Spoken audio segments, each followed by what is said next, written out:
Impak, jou volgepakte nuusprogram net op Pretoria FM. 4,2 miljard rand is in die afgelope 2024-25 boekjaar in die Gautengse departement wanbestee. Het is Sondag deur die Gautengse ALR vir Finansies en Ontwikkeling, Lebogang Mahile, onthul na die bekendmaking van die regering se auditverslae in Bramley, Johannesburg. Volgens Mahile is die grootste wanbesteding wat plaasgevind het by die Departement van Gesondheid geïdentifiseer. En vir meer hieroor praat ek met Philip van Staden van die Vryheidsfront Plus, hoofwoordvoerder oor gesondheid. Goeiemôre Philip. Goeiemôre Estie en goeiemôre aan die luisteraars. Wat is julle reaksie op hierdie auditverslag wat bekend gemaak is?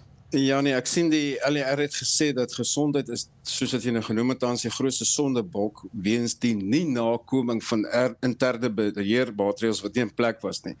Volgens my is dit 'n erge verbreeking van die wet op openbare finansiële bestuur. Hierdie wet is daar gestel om die bestuur van openbare fondse te reguleer op nasionale en provinsiale vlak. En dan die tipe maatreëls, beheermaatreëls wat ingestel is maatreëls wat veronderstel is om eerstens doelwitte van 'n departement te kan bereik en tweedens om bedrog te voorkom en sodoende 'n kontrole om te bepaal of daar aan reëls en regulasies voldoen word. Nou as daar wanbesteding is, word dit vir my geen en hy sê dat die nakoming van interne beheermaatreëls word nie nagekom nie.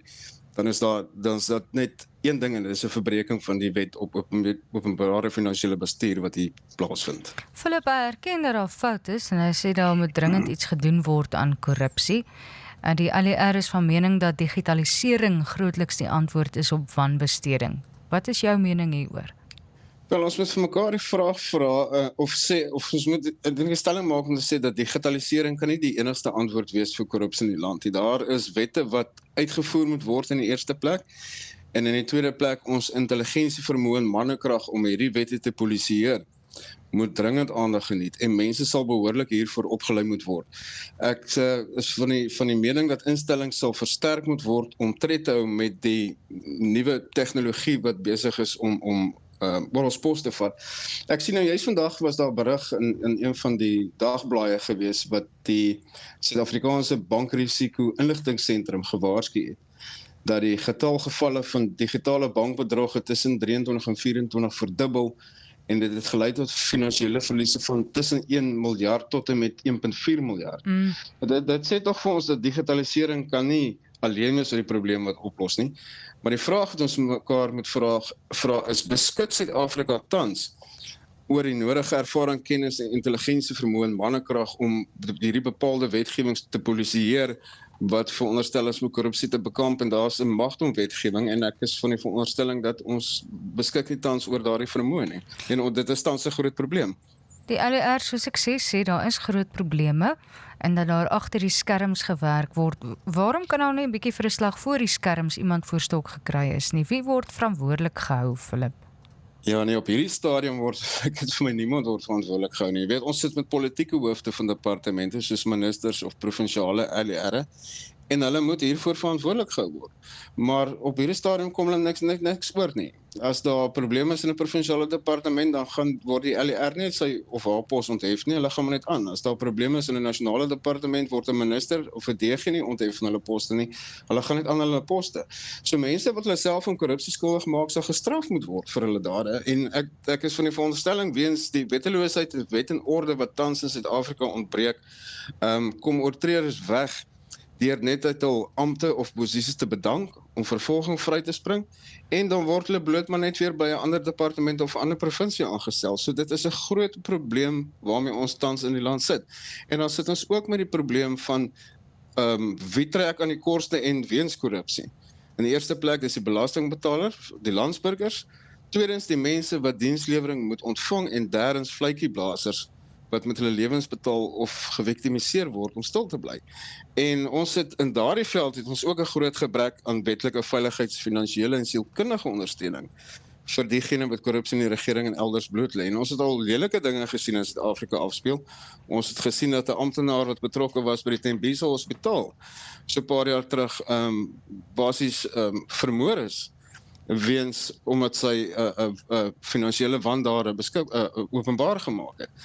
En tans is daar ook 111 amptenare wat betrek word by onwettige kontrakte by dieselfde hospitaal. Voorbeelde van korrupsie in Suid-Afrika is oneindig. Die lys is baie groot, jy weet. So, ons sit tans met 'n groot probleem en die vraag is, hoe gaan dit opgelos word? En die betrokke, soos ek nou reeds voorgesê het, die betrokke intelligensievermoë sal opgeskerp moet word en ons mannekrag sal opgeskerp moet word om hierdie goed te polisieer. Goed, ek kan dalk insien dat digitalisering dalk meer hekwagter funksies daarstel, Philip, maar die mense wat tans die korrupsie pleeg, is daar nie 'n moontlikheid dat hulle maar net 'n ander manier gaan vind nie? Jy weet, ek wil nou die Engels gebruik wat altyd gebruik word, is who's gonna monitor for monitors of for monitors. Verstaan jy wat ek probeer sê?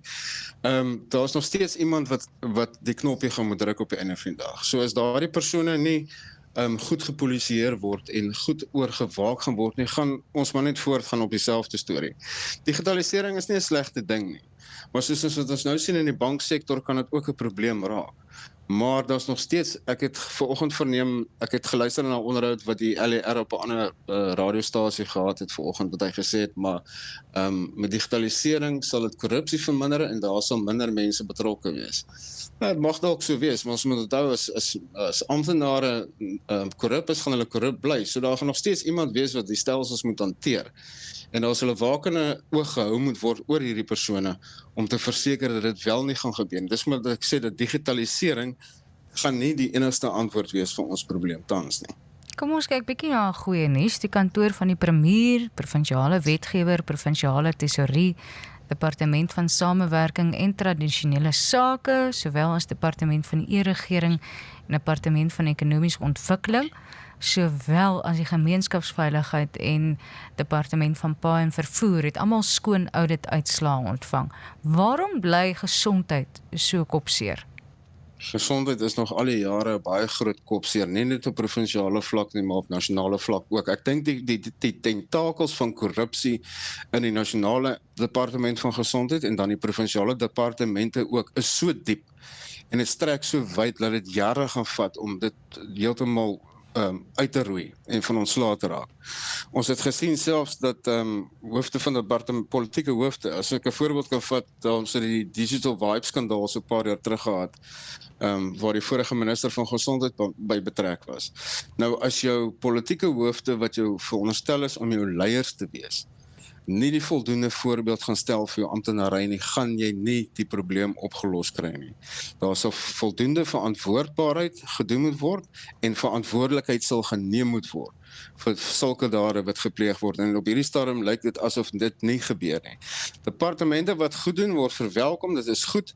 'n skoon audit is ook nie altyd 'n audit wat 100% skoon is nie. Daar's gewoonlik sal die ouditeur-generaal sê, maar jy het hierdie tipe van goed nie in plek gehad nie en jy moet kyk daarna.